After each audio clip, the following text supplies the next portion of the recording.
Hello, everyone. This is my third video in this series. It looks at public policy, and title of the series is based on the idea of the not too dismal science of economics. So I use economics to explain some particular policy issues that are facing Canada, not just Canada, but other places in the world. My name is Philip Soren. I'm professor of economics at the University of Winnipeg. And my areas of expertise involve a wide range of areas in economics and public policy. I've taught courses in many areas. So from time to time, I get asked to comment on these issues from the media, and I thought this might be useful to give a longer form discussion of some of these issues. So the first video I had was on AI, some interesting issues I think related to AI. Second was on immigration, and the third one is on what I want to talk about is inflation. So when it comes to inflation, you have to really get a sense of what causes inflation. And there's a distinction between rises in the price level and inflation. So inflation is a continuing rise in prices. It's not a one-off increase in prices, it's a continuing increase in prices. So, for example, if the price of a commodity goes up one period due to a supply shock, the price may remain high for that period, but then once the supply shock is over, that price would go back to some kind of steady state. So you wouldn't have a continuing increase in prices. However, inflation is a period over period increase in prices. Now, the question's always been, well, what causes inflation? Well, I think most economists are of the view that inflation is always and everywhere, in terms of Milton Friedman's definition, a monetary phenomenon. In other words, it is, in a classic sense, it's spending power which is not matched by increases in the supply of goods. And so as you keep putting more and more spending in the economy, in this case, if you increase the money supply, you will tend to get more and more pressures on prices in all sorts of categories. And so the question is, where did this inflationary spending come from? Well, in general, if you are looking at the major spending categories, you have consumer spending, you have government spending, you have private investment spending, and you may have the difference between exports and imports. So exports give you more spending, and imports are a leakage from the spending within your sort of domestic economy.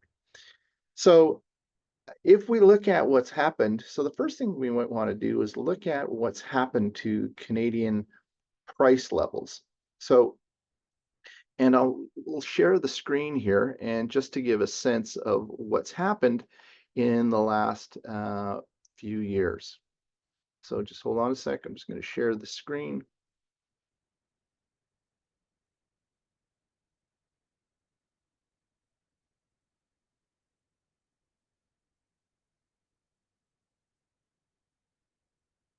Okay, so right now you can see what I have is I have a Excel spreadsheet, which is data from Stats Canada. So it's a consumer price index monthly, and it's not seasonally adjusted.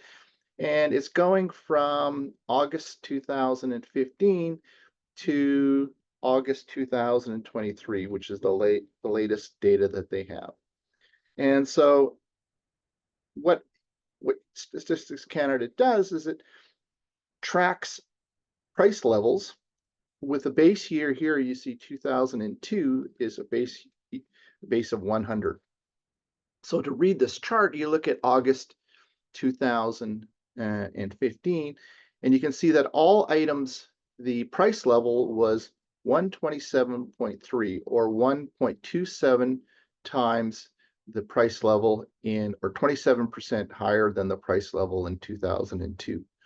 So as you move from left to right, you can see that the price level, if you look at going across this row, you'll see that the price level has been increasing fairly significantly. And in particular, you'll see that as we got to the COVID period, the price inflation started to increase rather significantly. So here we have, now we're up to 141, 142, 145, 152, 153. You can see that as we've moved, now it's 160. So the way to look at this figure, 161.8, is that it's 61% higher than the price level in 2002. And it's actually roughly 40% higher, or 161 minus 127, above the price level in August 2015. Also, Stats Canada has these different food items, all right, different categories. It's got the food category and it's got the shelter category. Those tend to be the among the bigger expenditure shares that consumers have. But you also have other categories. You have clothing and footwear, transportation, gasoline, health and personal care, recreation, alcoholic beverages, and so on. Now, some of these categories, transportation tends to be a fairly big category. Clothing and footwear doesn't tend to be that big. Household operations doesn't tend to be that big. So the reason that it's really mattered a lot in terms of what's happened to inflation, or why it's got so much attention, is that the price levels have been rising in very, very key categories.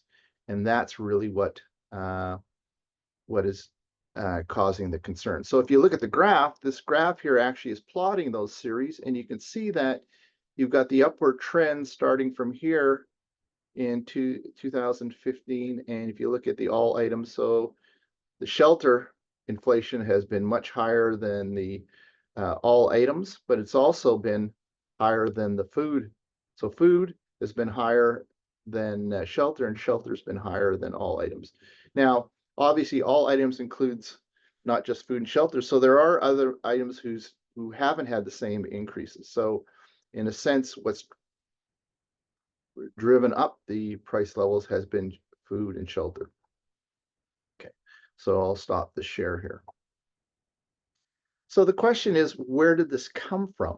Well, if you recall, particularly during the COVID period, we had extraordinary spending, and the spending was because lots of businesses were shuttered because of health concerns, and the federal government decided to give support payments, the CERB program, to individuals. And so what did that do? Well, you've got both things happening once. You've got a reduction in the supply of goods and services, but then you've got an increase in, or you've maintained spending at a high level. So whenever that happens, there tends to be lots of pressure on prices, and that's exactly what happened. But the other thing is, in the news, you'll see that now inflation is coming down to sort of 2% year over year. But if you look at the price level, the price levels are significantly higher. So it's not, obviously people are still concerned. So it's not so much the year over year or the year to year price level change, the inflation rate. It's now that the overall price levels are higher, and that's the concern. So essentially, if your wage rate hasn't increased, or your take-home pay hasn't increased, but the prices that you're paying for goods has increased, that's actually lowering what's called the real wage. So it's really what has happened to your purchasing power. So that's the big issue that is facing Canadians, and that's why there's a great deal of dissatisfaction about their present state.